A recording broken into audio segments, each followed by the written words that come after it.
Good morning, happy Holi সবাইকে। তো আজকে সারা ভারত জুড়ে উৎসব চলবে। আজকে হোলি, আনন্দের খুশির হোলি। তো এই হোলির আবহেই আজকে আমাদের দেশে টি-20 ওয়ার্ল্ড কাপ 2026-এর সেমিফাইনাল শুরু হচ্ছে। তো আমরা প্রায় শেষ পর্যায়ে চলে এসেছি, আর তিনটে মাত্র ম্যাচ বাকি আছে, দুটো সেমিফাইনাল একটা ফাইনাল। তো সেমিফাইনাল অনুষ্ঠিত হচ্ছে মুম্বাইয়ের ওয়াংখেড়ে স্টেডিয়াম এবং কলকাতার আইকনিক ইডেন গার্ডেন স্টেডিয়ামে, দুটো আইকনিক ভেন্যু ইন্ডিয়ার। তো প্রথম ম্যাচে আজকে প্রথম সেমিফাইনালের মুখোমুখি হচ্ছে সাউথ আফ্রিকা এবং নিউজিল্যান্ড, দক্ষিণ গোলার্ধের দুই টিম। সাউথ আফ্রিকা এবং নিউজিল্যান্ড খেলা শুরু হবে সন্ধ্যা 7:30টায় ইডেন গার্ডেন্স কলকাতায়। দুই দল মুখোমুখি হবে এবং দ্বিতীয় সেমিফাইনালে আগামীকাল মুখোমুখি হবে ইংল্যান্ড এবং ইন্ডিয়া, যেটা ম্যাচটা হবে মুম্বাইয়ের ওয়াংখেড়ে স্টেডিয়ামে আগামীকাল সন্ধ্যা 7:30 থেকে শুরু হচ্ছে খেলা। তো ম্যাচের ব্যাপারে আসি। আজকের ম্যাচটা যেটা হবে সাউথ আফ্রিকা এবং নিউজিল্যান্ড, সেই ম্যাচটা একটি এক্সাইটিং ম্যাচ হবে আশা করছি ইডেন গার্ডেন্সে। আগের দিন যদি দেখা যায়, লাস্ট ম্যাচ ইডেন গার্ডেন্সে কলকাতাতে পিচ পুরো ফ্ল্যাট ছিল এবং ইন্ডিয়া চেস করে ম্যাচ জিতছিল, কিন্তু আমি মনে করি না আজকে আবার ওই পিচ দেবে যেখানে চেজিংটা ইজি হবে। শিশির প্রভাব ফেলছিল, শিশির কলকাতাতে পড়বেই। পূর্ব দিকে অবস্থিত ভারতের, শিশির প্রভাব ফেলবে, শিশির আসবে। এবং কিন্তু আমি মনে করি না যে এই ম্যাচেও আবারও কোনো প্রভাব ফেলবে, মানে চেজিংটা প্রভাব ফেলবে। যদি সেরকম হয় তাহলে তো সাউথ আফ্রিকা যদি পরে ব্যাট করে, সাউথ আফ্রিকা অ্যাডভান্টেজ। কারণ সাউথ আফ্রিকার যা এই বিশ্বকাপে, আমি বিশ্বকাপ শুরুর আগে বলছিলাম যে ভারত সব থেকে শক্তিশালী দল, কিন্তু বিশ্বকাপ শুরুর পরে যা দেখছি, একটা ম্যাচ বাদে, আফগানিস্তান ম্যাচ বাদ দিয়ে সাউথ আফ্রিকা যা খেলেছে এবং ইন্ডিয়াকে যেভাবে হারিয়েছিল নরেন্দ্র মোদী স্টেডিয়ামে, এখনও পর্যন্ত অপরাজিত দল, একমাত্র দল যারা অপরাজিত আছে। প্রত্যেকটা ম্যাচ জিতেছে এবং প্রত্যেক দিকে ওরা নিজেদের শক্তিশালীটা দেখিয়েছে। ওদের স্পিনার দুর্বলতা আছে, ওদের কিন্তু সেরকম টপ নচ স্পিনার নেই যেটা আমাদের ইন্ডিয়াতে আছে। কিন্তু তা সত্ত্বেও কেশব মহারাজ দুর্দান্ত বোলিং, এডিন মার্করাম কাজ চালিয়ে দিচ্ছে, দুর্দান্ত খেলছে। ওদের টপ অর্ডারে যদি দেখি, Quinton de Kock, Ryan Rickelton, Aiden Markram, Dewald Brevis, baby AB, Tristan Stubbs and then David Miller, প্রত্যেকে ফর্মে আছে, প্রত্যেকে রান করছে। এবং তারপরে যদি আমরা এসে দেখি যে লোয়ার অর্ডারে করবিন বসের ক্ষমতা আছে, বল ইয়ে করা, রাবাডাও ভালো 6টায় মারতে পারে। লোয়ার অর্ডার পর্যন্ত যাচ্ছেই না খুব একটা, মিলার সামনে নিচ্ছে, মিলার থাকছেই শেষ পর্যন্ত। তারপরে যদি দেখা যায় যে বোলিংটা, রাবাডা, এনগিডি, করবিন বস, দুর্দান্ত পারফরমেন্স চলছে।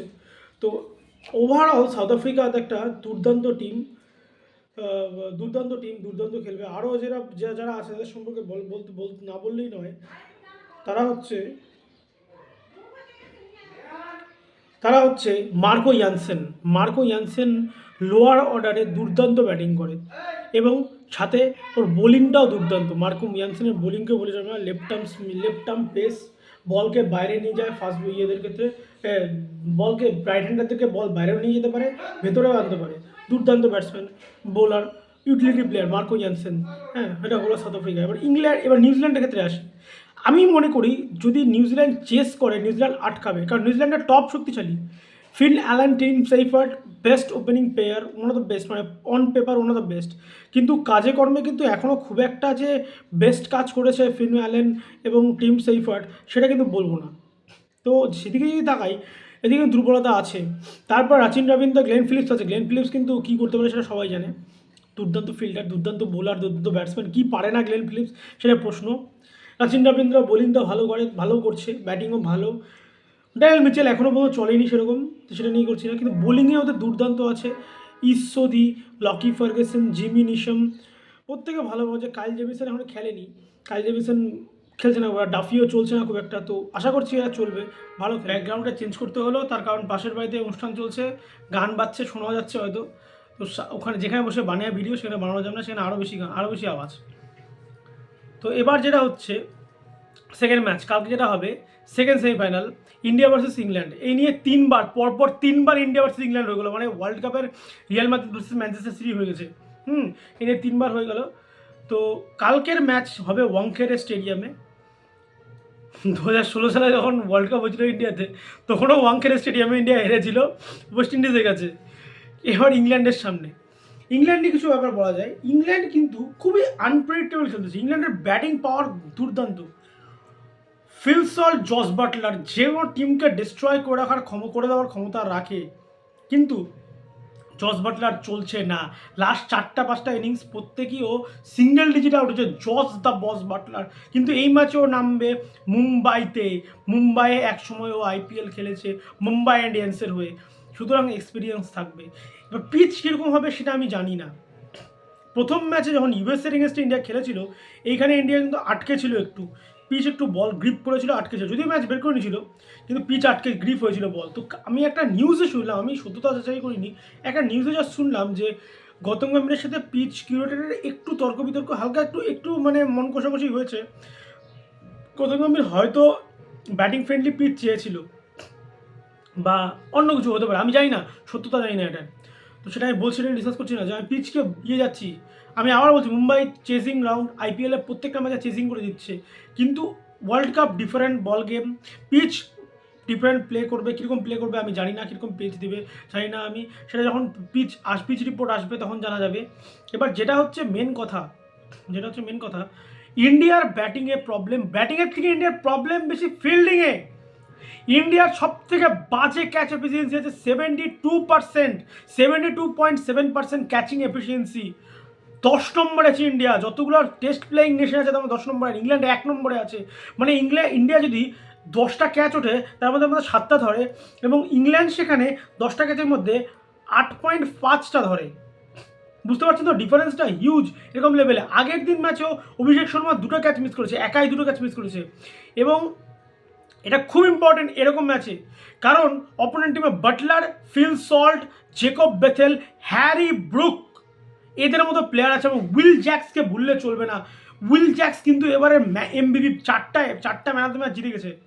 প্রতি ম্যাচে ও লোয়ার অর্ডারে এসে মারছে লিটারেলি। উইল জ্যাক্স কিন্তু মুম্বাই ইন্ডিয়ান্সের প্লেয়ার, ওরও হোম গ্রাউন্ড, এটা কারেন্ট মুম্বাই ইন্ডিয়ান্স প্লেয়ার, ওরও হোম গ্রাউন্ড। সুতরাং এই জিনিসগুলো ইন্ডিয়াকে ভুল করা চলবে না। ইংল্যান্ডের যেটা মেন প্রবলেম স্পিন, ওরা বরুণ চক্রবর্তীকে খেলতে পারবে না, সবাই জানে বরুণ চক্রবর্তীরা খেলতে পারবে না, জানি না ওরা কীভাবে ট্যাকল করবে, ওরা খেলতে যায় না। জেকব বেথেল স্পিন খেলতে যায় না কীভাবে স্পিন খেলে, ও স্পিনের এসও জানে না। সুতরাং এটা ইন্ডিয়া অ্যাডভান্টেজ আছে, স্পিন দিয়ে অ্যাটাক করতে পারবে। আমার যা মনে হয় ইন্ডিয়া আনচেঞ্জ টিম নিয়ে নামবে, তাই নামা উচিত। কোনো এক্সপেরিমেন্ট না, কোনো কিছু না। ভুল করে যেন ওয়াশিংটন সুন্দরকে না ঢোকানো হয়, অপোনেন্টের লেফট হ্যান্ডার আছে, আমি ওয়াশিংটন সুন্দরকে ঢোকাই দিই। প্লিজ গৌতম গম্ভীর প্লিজ এরকম যাতে না করে, please I am requesting you, please. We don't need Washington Sundar here. Axar Patel is good, Axar Patel can do anything for the team. So এই চেঞ্জগুলো এইগুলো যাতে না করে, ইন্ডিয়া নিয়ে কিছু ওপেনিং পার্টনারশিপ তো হচ্ছেই না। হায়েস্ট ওপেনিং পার্টনারশিপ কারেন্স থেকে জিম্বাবুয়ে এগেন্স্টে গেল হয়তো, জানি না অভিষেক কী করবে আমি জানি না। আর্চার বোলিং করতে আসবে, ও কীভাবে ট্যাকল করবে আমি জানি না। ও ইগো নিয়ে খেলে, চলবে ওটা নিয়েই। আমি কিছু বলবোই না অভিষেক সম্পর্কে, আমি ক্লান্ত হয়ে গেছি। ঈশান কিষানকে আশা করছি ভালো খেলবে, হ্যাঁ। সঞ্জু স্যামসন দেখা যাক কী করে, কিন্তু হিট অ্যান্ড মিস, দেখা যাক কী করে। সূর্যকুমার যাদবের কিছু আশাই নেই আমার, হ্যাঁ। তারপরে থাকলে হচ্ছে আপনার, তারপরে লোয়ার অর্ডারে যারা আছে, দুবে দুর্দান্ত খেলবে, হার্দিকও আশা করছি ভালো খেলবে। এরকম তো টিম গেল। তো বোলিং নিয়ে কোনো বলার নেই, বুমরা, যে টিমে বুমরা থাকে সেই বুমরা আশাদীপ থাকে, সেই টিমের চিন্তা করা উচিত না। এইবার যেটা আছে ইংল্যান্ডের বোলিং নিয়ে বলি, Adil Rashid, you have to tackle him.